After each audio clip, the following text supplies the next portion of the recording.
Olá, tudo bem? Paulo Ramos aqui com você e hoje a gente vai responder um e-mail que eu recebi onde a pergunta era mais ou menos assim: Paulo, como eu posso fazer, o que eu posso fazer para me tornar extremamente habilidoso? E a pessoa falou a área que ela estava, no caso do espaço.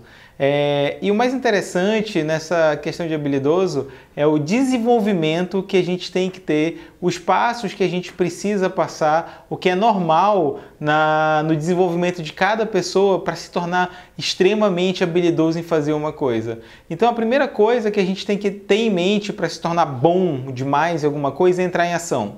E a maioria das pessoas não passa desse ponto. Tem muita gente que tem boas ideias, grandes ideias, realmente ideias assim que são fantásticas, mas essas pessoas não têm o poder de entrar em ação. E se você não entra em ação, simplesmente a coisa não roda, você não consegue passar para o próximo nível, você não consegue chegar ir adiante. E por que as pessoas não entram em ação, Paulo? Por um motivo muito simples. Elas não acreditam que o que elas têm é o suficiente para começar. E aí ficam postergando, esperando o momento certo, e esse momento certo nunca aparece. E passa uma vida inteira sem que nada seja feito. Então, se a gente realmente quer se tornar habilidoso demais em alguma coisa, a primeira coisa que a gente tem que fazer é entrar em ação com o que a gente tem.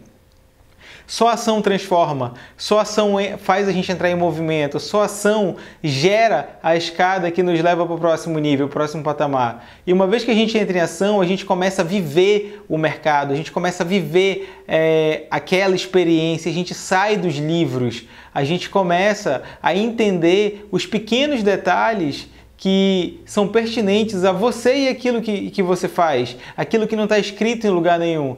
E o mais interessante disso é que quando a gente começa a viver, a gente começa a fazer pequenos ajustes de rota. E esses pequenos ajustes de rota é o que vão nos tornar uma pessoa um pouco melhor, até que você já começa a ficar bom, você já começa a ter alguns resultados. Aí você entra na fase da maestria. E o que é a fase da maestria? É aquela coisa que a gente continua fazendo, já gera resultados, já está relativamente satisfatório, mas a gente continua fazendo muito e faz muito. É como a lei das 8.000 horas. Quanto mais você faz uma coisa, se você fizer uma coisa por 8.000 horas, é impossível que você não fique bom.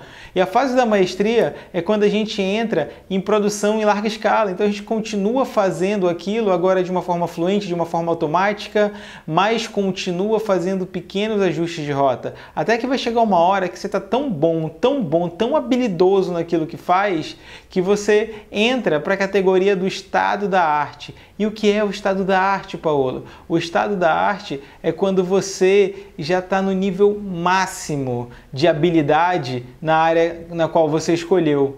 E aí, a maioria das pessoas que chega no estado da arte para. As pessoas param de estudar, param de se desenvolver, param de buscar e, na maioria das vezes, param de fazer.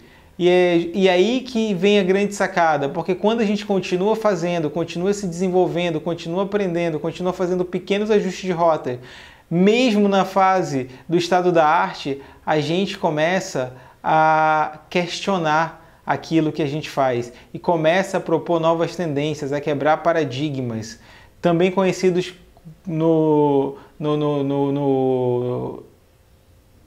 também conhecido no jargão mercadológico como desafiar o status quo, como é propor ideias inovadoras, como é mudar o mercado, como é transformar a realidade ao redor. E aí, poucas pessoas chegam nesse estágio. Por quê? Porque a maioria não tem coragem sequer de entrar em ação. Dos poucos que entram em ação, tem resultados que não são tão legais assim logo de cara, e essas pessoas se decepcionam com o mercado, essas pessoas ficam tristes, elas acham que não são capazes, elas não se dispõem a aprender, e aí elas desistem no segundo passo. Elas não conseguem entrar na fase da maestria. E as poucas que entram na fase da maestria, elas começam a achar que está bom o suficiente, porque elas já têm um resultado mediano, já têm um resultado medíocre, elas já são melhor do que a maioria que começaram, fora aqueles que nem começaram. E esse pensamento, essa crença limita demais o nosso crescimento. A gente achar que é bom o suficiente alguma coisa que não precisa mais aprender. E aí, aquelas poucas pessoas que continuam decidindo aprender, que continuam aprendendo, continuam se desenvolvendo, apesar de já estar no nível legal, essas pessoas realmente conseguem chegar no estado da arte. E se o ego não inflar, se você não desistir de aprender e continuar aprendendo mais um pouquinho, você vai desafiar o status quo e vai propor novidades, tendências e vai quebrar o paradigma daquilo que se faz com novas ferramentas, novos métodos, novas filosofias, ou seja, mudar realmente a realidade na qual a gente vive. Então, galera, essa é a sacada que eu tinha para compartilhar hoje. Se você está com vontade de fazer alguma coisa, se você está com uma ideia, se você está com um projeto, entre em ação. Não importa como você está hoje, não importa o que você tem é o suficiente para começar. O que você tem é o perfeito para o ponto de partida. E te lembra que a cada dia o mais importante é hoje ser melhor do que ontem e amanhã é ser melhor do que hoje. E eu li uma vez um cara chamado Mark Hills que ele fala o seguinte: se você quer se tornar o melhor do mundo em alguma coisa, é muito simples. Seja hoje melhor do que ontem e amanhã melhor do que hoje. Porque se você fizer isso sem se comparar com ninguém, sem olhar para o lado, sem olhar para o outro, sem querer bater o número 1 do mundo, bater o número 2 do mundo, você passo a passo vai se desenvolvendo. E um dia, quando você perceber, você já está melhor do que muita gente. E sinceramente, isso não importa. E você continua se desenvolvendo. Quando o dia você perceber, você vai estar no hall das pessoas mais incríveis da sua área. Isso também não importa. O importa é o valor que a gente agrega, o valor que a gente gera. E se você continuar mais um pouquinho, um dia você vai olhar para o lado, vai olhar para o outro, não tem absolutamente ninguém. E o mais importante é que isso também não importa. A única coisa que importa é o quanto de valor a gente consegue entregar. Então, galera, era isso que eu tinha para compartilhar hoje. Se gostou, curte o canal, compartilha, curte esse vídeo, marca um amigo, passa para tua galera aí. O importante é que a gente possa disseminar essa mensagem para que a gente possa junto transformar no mundo melhor. E a gente se vê no próximo vídeo. Valeu!